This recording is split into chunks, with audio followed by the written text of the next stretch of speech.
मान्यवर वीएल मातंग साहब, राष्ट्रीय अध्यक्ष बहुजन मुक्ति पार्टी, आपसे निवेदन करता हूं कि आए और आज के इस गोरखपुर मंडली महारैली का अध्यक्षी संबोधन करें। बोल 85। साथियों, समय ज्यादा हो गया है और आप लोग जाने के बारे में सोचते होंगे। मैं ज्यादा समय नहीं लेने वाला हूं। जो जरूरी बातें हैं वही बातें आपको समझाना जरूरी है। साथियों, मैं गांव देहात का आदमी हूं, मुझे मालूम है। चुनाव आते हैं, हमारे लोग सोचते हैं कि भैया कोई भी सरकार बना ले, हमें तो कमा कर ही खाना है, रोजी रोटी हमें तो कमा कर ही खाना है, हमें कौन सा सरकारें देने वाली है। काम करेंगे तो हमें मिलेगा, काम नहीं करेंगे तो नहीं मिलेगा। तो इन मीटिंगों से तो केवल नेताओं का फायदा होगा, तो हमारा तो कोई फायदा होने वाला नहीं है। इस तरह की मानसिकता गांव देहात के लोगों में है कि इन सभाओं से, इन मीटिंगों से हमें कुछ भी फायदा नहीं होगा। केवल नेता अपनी बोली बोलते हैं, नेता हमारा इस्तेमाल करके चले जाते हैं और अपना ही सारा का सारा तामझाम करते हैं, अपनी कोठियां बनाते हैं, अपने धनदौलत बनाते हैं और प्रजा का यही हाल होता है। ऐसा लोग सोच रहे हैं और बात भी सच है। ये चुनाव का माहौल है। मैं आपको कहना चाहता हूं, 70 साल में चुनाव पहली बार नहीं आने वाला है, कई बार आया है। कभी लोकसभा का चुनाव, कभी विधानसभा के चुनाव, कभी महानगर पालिका के चुनाव और कभी जिला पंचायतों के चुनाव आए। हर चुनाव में हम लोगों ने वोट दिया है और इस उम्मीद के साथ वोट दिया था कि हमारी समस्याएं कम हो जाएगी, और समस्याओं के आधार पर हमारे वोट लिए जाते हैं कि आपकी ये समस्या है, वो समस्या है, हमें वोट दो, सारी समस्या खत्म हो जाएगी। हम वोट देते गए, हम वोट देते गए, समस्या बढ़ती गई, कम नहीं हुई। और इतनी समस्या बढ़ गई है, आप हैरान हो जाओगे सुनकर। जो समस्या गुलाम भारत में नहीं थी हमारी, वो समस्या पैदा हो गई है। गुलाम भारत में इस देश में आतंकवाद नहीं था, गुलाम भारत में नक्सलवाद नहीं था, गुलाम भारत में महिला पर बलात्कार नहीं होता था सामूहिक, गुलाम भारत में भुखमरी नहीं थी, गुलाम भारत में किसान आत्महत्या नहीं करते थे। जो समस्या गुलाम भारत में नहीं थी, वो समस्या पैदा हो गई। जिन मनुवादियों ने हजारों साल पढ़ने लिखने के अधिकार से वंचित किया, स्कूलों के दरवाजे बंद किए और भारत में अंग्रेज आने के बाद 1813 में सबको पढ़ने का अधिकार का लॉर्ड मैकले एजुकेशन सिस्टम शुरू किया कि सबको पढ़ने का अधिकार होना चाहिए। यह अधिकार अंग्रेजों ने दिया। इसी वजह से डॉक्टर बाबा साहेब अम्बेडकर के गुरु राष्ट्रपिता ज्योतिराव फुले पढ़ पाए। बाबा साहेब अम्बेडकर सेकंड पीढ़ी के थे और अगर नहीं दिया होता तो ज्योतिराव फुले नहीं पढ़ पाते, बाबा साहेब अम्बेडकर नहीं पढ़ पाते और हमारा नंबर भी नहीं आता था, हमारा नंबर तक नहीं आता था।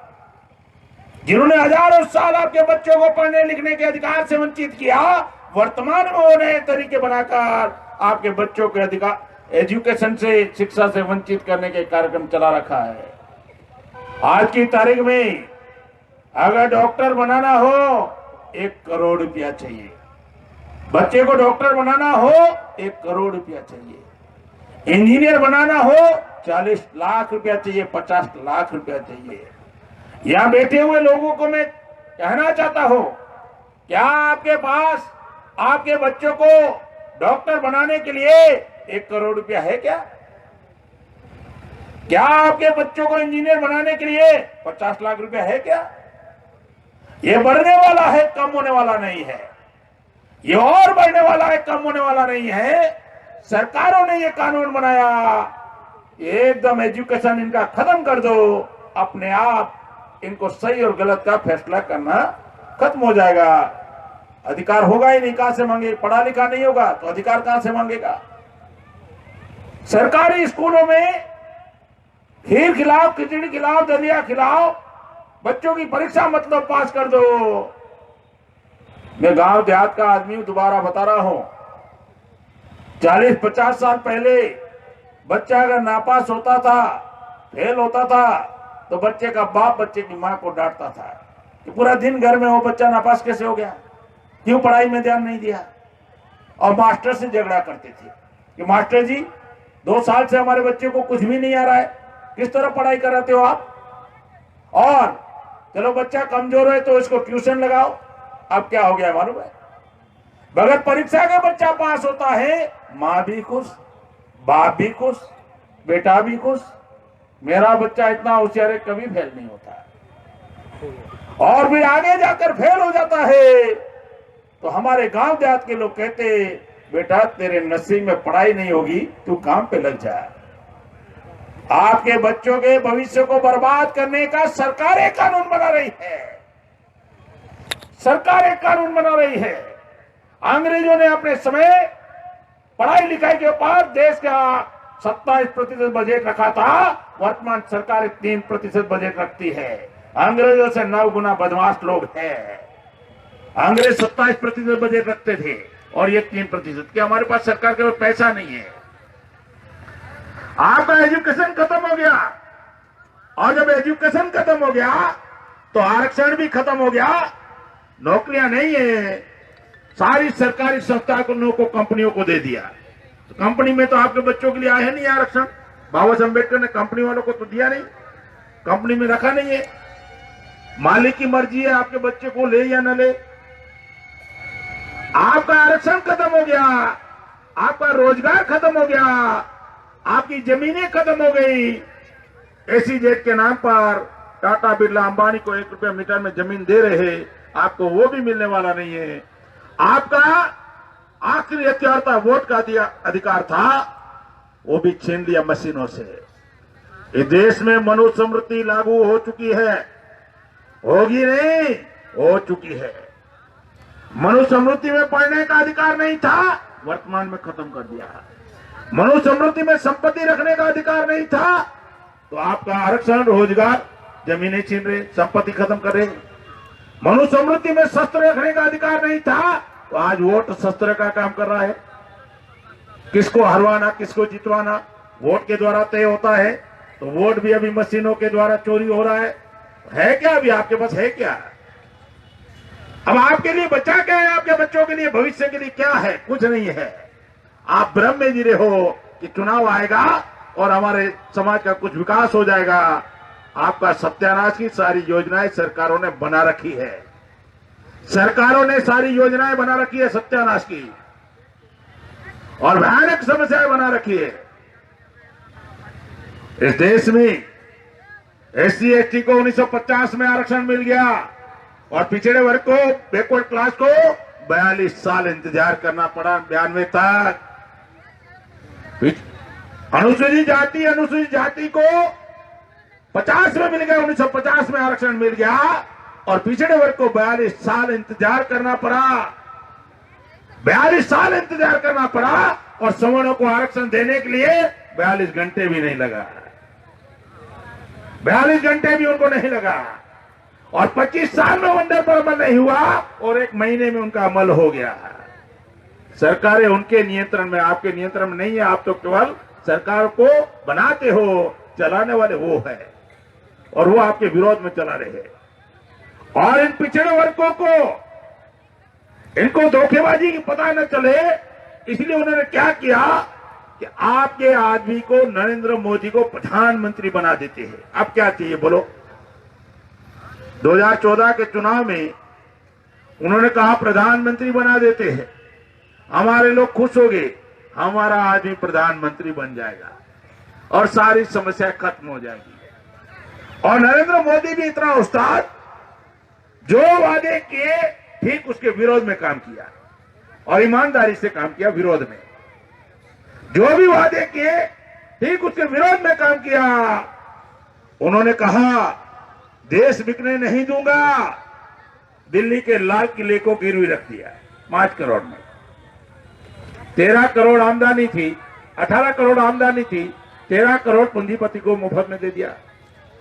देश बिकने नहीं दूंगा, एयर इंडिया को गिरवी रख दिया। देश बिकने नहीं दूंगा, रेलवे अभी रिलायंस को दे रहा है। सेना के हवाई जहाज बनाने का काम रिलायंस को दे रहा है। देश बिकने नहीं दूंगा कहने वाला आदमी ने बेचने का काम शुरू किया।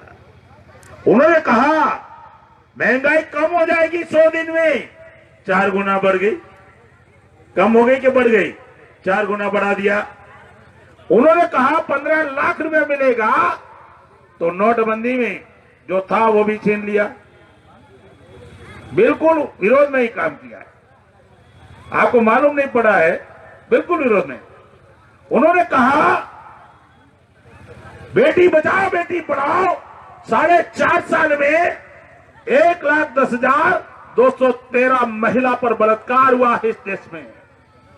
सरकारी आंकड़ा बता रहा हूं मैं, 1,10,213 महिला पर बलात्कार हुआ है। और 2 साल में छोटी छोटी बच्चियां, नाबालिग बच्चियों के ऊपर 38,000 बलात्कार हुआ है। 2 साल की बच्ची, 4 साल की, 6 साल की, 8 साल की। देखो 80 बार से लेकर उन्नाव से लेकर बिहार तक देखो। और महिला सुरक्षा के लिए कितना रखा? 5,000 करोड़ रुपया। और अमल कितना किया खर्च? केवल 2,000 करोड़। महिला सुरक्षा के लिए 2,000 करोड़ और 4.5 साल में गंगा की सफाई के लिए 20,000 करोड़। बेटी बचाओ बेटी पढ़ाओ, महिला सुरक्षा के लिए 2,000 करोड़ और गंगा की सफाई के लिए 20,000 करोड़ रुपया। और किसानों को 2 गुना लागत मिलेगी। और किसानों ने मध्य प्रदेश में आंदोलन किया, गोलियों से भुना गया। दिल्ली की सड़कों पर लाठियों से पीटा गया। मैं तो खुलेआम कहता हूं, जो काम नरेंद्र मोदी ने किया, जो वादा किया, बिल्कुल विरोध में किया है। आप जो भी वादा करे समझ जाना इसका विरोध होगा, इसके विरोध में काम करेगा, तो आपको जल्दी पता चल जाएगा क्या होने वाला है। और काला धन आएगा, भ्रष्टाचार खत्म हो जाएगा। काला धन आएगा विदेश से। क्या हुआ? काला धन को सफेद बनाने के कानून बन गए। या पढ़े लिखे लोग होंगे उनको मालूम होगा। 26 जून 2016 को अरुण जेटली ने कानून बनाया कि अगर आपके पास काला धन है तो आप 45% जमा करो, 55% की वाइट लेके जाओ। 100 करोड़ रुपया काला धन है तो सरकार को 45 करोड़ जमा करो, 55 करोड़ आप लेके जाओ, आपको पूछा नहीं जाएगा कहां से आया। ये ऐसा हो गया कि अगर कोई दरोगा चोर को पकड़े कि 10 लाख चोरी का है और चोर कहेगा हाँ साहब चोरी का है, कोई बात नहीं, 5 लाख जमा कर दे और 5 लाख अब तुम लेके जाओ, आज से तू चोर नहीं है, जा। सरकार ने कानून बना दिया। तारीख के साथ बता रहा हूं मैं, 26 जून 2016। और भारत के संविधान के तहत जनप्रतिनिधि कानून 1951 के तहत कोई भी राजनीतिक पार्टी विदेशी कंपनियों से चंदा नहीं ले सकती। विदेशी चंदा नहीं ले सकती क्योंकि फिर विदेशी कंपनियां एमएलए एमपी पैदा करेगी। लिया बीजेपी ने, लिया कांग्रेस ने, लिया केजरीवाल ने। अब क्या हुआ मालूम है? 18 मार्च 2018 को संसद में, पार्लियामेंट में बिल पारित हो गया कि जिन राजनीतिक पार्टियों ने विदेशी चंदा लिया है उनकी जांच पड़ताल नहीं होगी। कहां लिया, कितना लिया, कब लिया, कैसे लिया, जांच नहीं होगी। काला धन लिया उसको उसकी जांच भी नहीं होना चाहिए, उसका कानून बना दिया 18 मार्च 2018 को। मालूम है क्या आपको? जो मैं बताऊंगा वो कोई मीडिया वाला बताने वाला नहीं है, कोई अखबार वाला छापने वाला भी नहीं है, खुलेआम कहता हूं। मीडिया और अखबार वाले छापने वाले भी नहीं है। अरे विकास के नाम पर वोट लिया था और 2014 में भारत पर कर्जा था 54,90,763 करोड़ का कर्जा था और 2018 में कर्जा हो गया 82,03,253 करोड़। 4.5 साल में 27,12,000 करोड़ रुपया देश के ऊपर विदेशी कर्जा हो गया। कौन सा विकास हुआ है?